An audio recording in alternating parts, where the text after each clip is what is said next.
चलिए जानते हैं आज की देश और दुनिया की सिलेक्टेड काम की और महत्वपूर्ण 25 खबरों को सिर्फ 5 मिनट में। पर अभी तक आपने इस वीडियो को लाइक नहीं किया है तो लाइक कर दे और इस चैनल को सब्सक्राइब करना ना भूलें।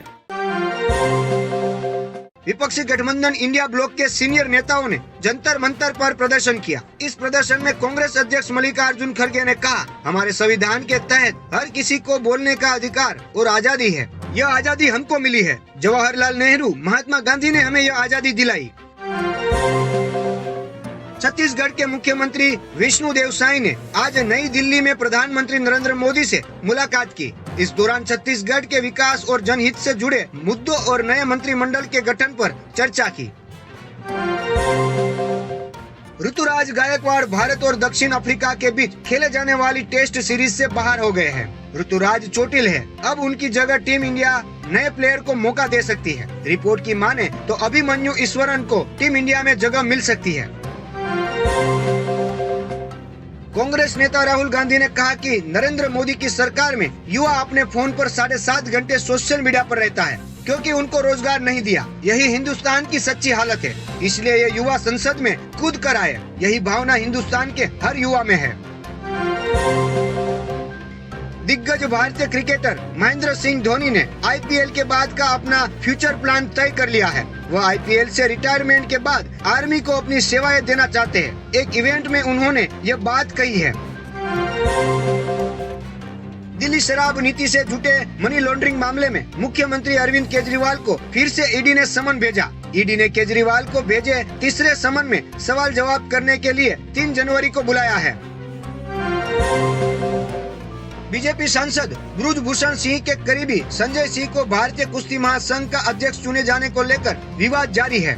सिंह के खिलाफ लगे यौन उत्पीड़न के आरोपों को लेकर विरोध प्रदर्शन करने वालों में मुख्य चेहरा रहे बजरंग पुनिया और साक्षी मलिक से प्रियंका गांधी ने मुलाकात की। इजरायली सेना द्वारा गाजा पट्टी पर लगातार हमले किए जा रहे हैं। वहीं इन हमलों में मरने वालों की संख्या भी लगातार बढ़ती जा रही है। इसी क्रम में इजरायल की ओर से किए गए हमले में गाजा में एक ही परिवार के 76 सदस्य मारे गए हैं। लोकसभा चुनाव के लिए बीजेपी ने अपना नारा तैयार कर लिया है। पार्टी ने अगले साल होने वाले चुनाव के लिए सपने नहीं हकीकत बुनते हैं, इसलिए तो सब मोदी को चुनते हैं का नया नारा तैयार किया है।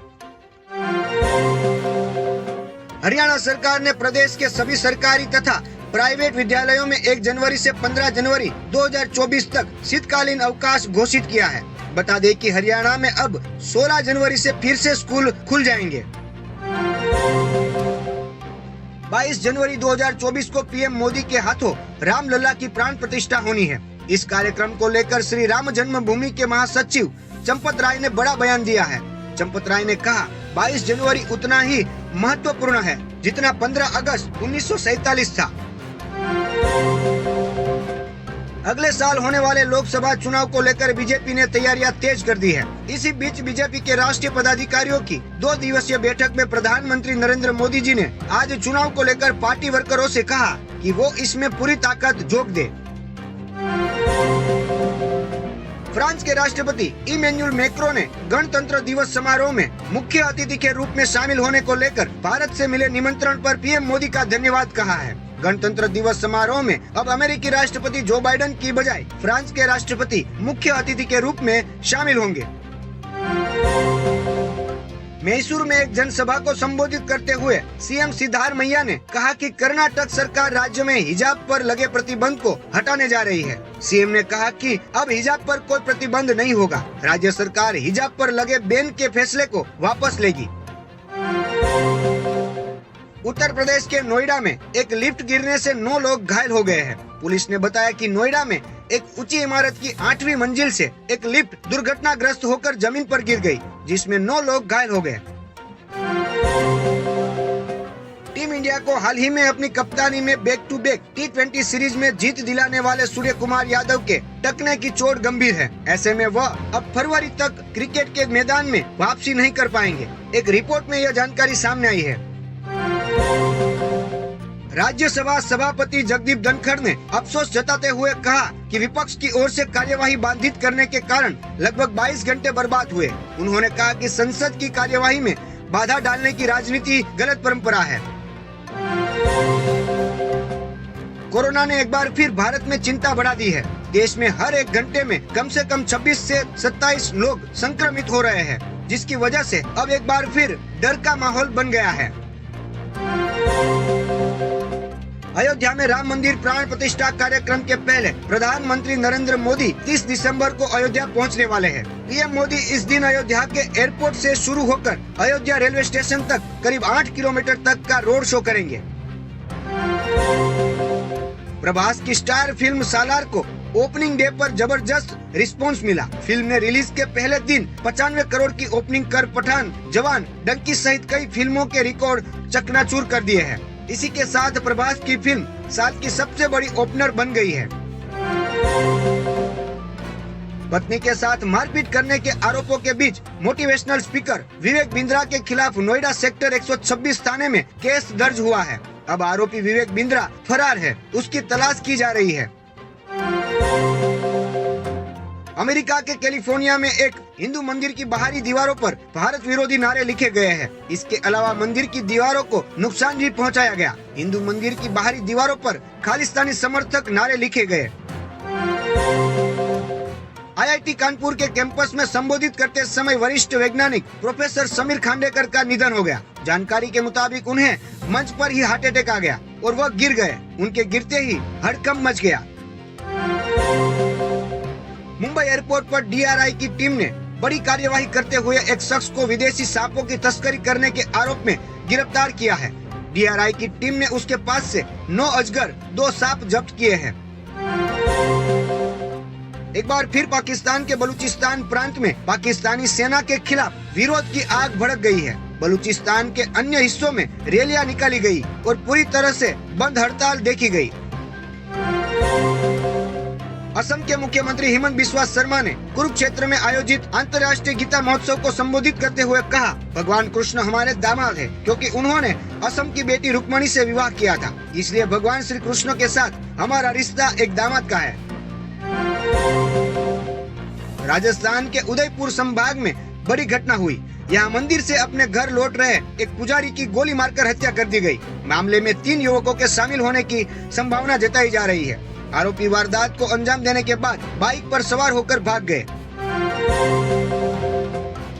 राहुल गांधी के अमेठी से चुनाव लड़ने के सवाल पर स्मृति ईरानी ने कहा, अगर राहुल गांधी अमेठी आते हैं तो वो हार जाएंगे। मैं बीजेपी उम्मीदवार रहूं या नहीं, गांधी परिवार कभी अमेठी से नहीं जीत सकता। पंजाब में कोविड के नए वेरिएंट को लेकर अलर्ट जारी कर दिया है। विभाग की ओर से लोगों को निर्देश दिए गए हैं कि अस्पतालों और भीड़भाड़ वाली जगहों में मास्क पहनना जरूरी होगा। किसी भी तरह की मेडिकल हेल्प के लिए 104 पर डायल करें। हार्दिक पांड्या इन दिनों लगातार चर्चाओं में बने हुए हैं। अब हार्दिक पांड्या को लेकर रिपोर्ट सामने आई है, जिसमें बताया गया कि वो आईपीएल 2024 से बाहर हो सकते हैं। समाचार एजेंसी के मुताबिक हार्दिक इंजरी के चलते आईपीएल 2024 से बाहर रह सकते हैं। उत्तर भारत के ज्यादातर राज्यों में शीतलहर देखने को मिल रही है। उत्तराखंड में अब बर्फबारी के साथ बारिश का अलर्ट जारी किया गया है। देहरादून में आंशिक बादल छाए रहने और कुछ इलाकों में हल्की बारिश की संभावना है। यूट्यूबर मनीष कश्यप करीब 9 महीने से जेल में बंद थे। आज मनीष कश्यप बेउर जेल से बाहर आ गए। इस दौरान उनके हजारों समर्थकों की भीड़ जुटी हुई थी। समर्थकों ने उनको माला पहनाया और कंधों पर घुमाया। मनीष कश्यप से मिलने के लिए आए सैकड़ों की संख्या में गाड़ियों का काफिला भी देखा गया। 300 से ज्यादा भारतीय यात्रियों को लेकर जा रहे एक विमान को फ्रांस में रोका गया। विमान ने संयुक्त अरब अमीरात से उड़ान भरी थी। एक न्यूज एजेंसी के मुताबिक अधिकारियों ने कहा कि मानव तस्करी के संदेह में विमान को फ्रांस में रोक दिया गया है। साक्षी मलिक के समर्थन में भारतीय पहलवान वीरेंद्र सिंह ने अपना पद्मश्री पुरस्कार लौटाने का फैसला किया है। वीरेंद्र सिंह ने एक पोस्ट के जरिए कहा कि वह अपनी बहन और देश की बेटी के सम्मान के लिए पद्मश्री लौटा देंगे।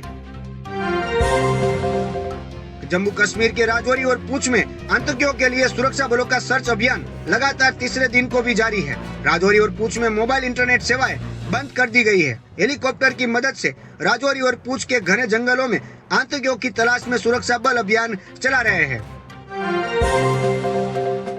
गुजरात सरकार ने भारत की सांस्कृतिक विरासत को बढ़ावा देने के लिए स्कूलों में भगवत गीता को अगले शैक्षणिक वर्ष से कक्षा 6 से 8 तक के सिलेबस में शामिल किया जाएगा। केंद्रीय स्वास्थ्य मंत्रालय के आंकड़ों के अनुसार भारत में कोविड-19 के एक्टिव मामलों की संख्या 3000 का आंकड़ा पार कर गई है। साथ ही पिछले 24 घंटे में कोविड-19 के 752 नए केस मिले हैं। 24 घंटे में कोरोना से 4 मरीजों की मौत हुई है। कांग्रेस के पूर्व अध्यक्ष राहुल गांधी ने छात्रों के एक समूह के साथ बातचीत में कहा कि भारत की अर्थव्यवस्था बढ़ रही है, लेकिन धन कुछ लोगों तक सीमित है और बेरोजगारी की समस्या एक बड़ी चुनौती बन गई है।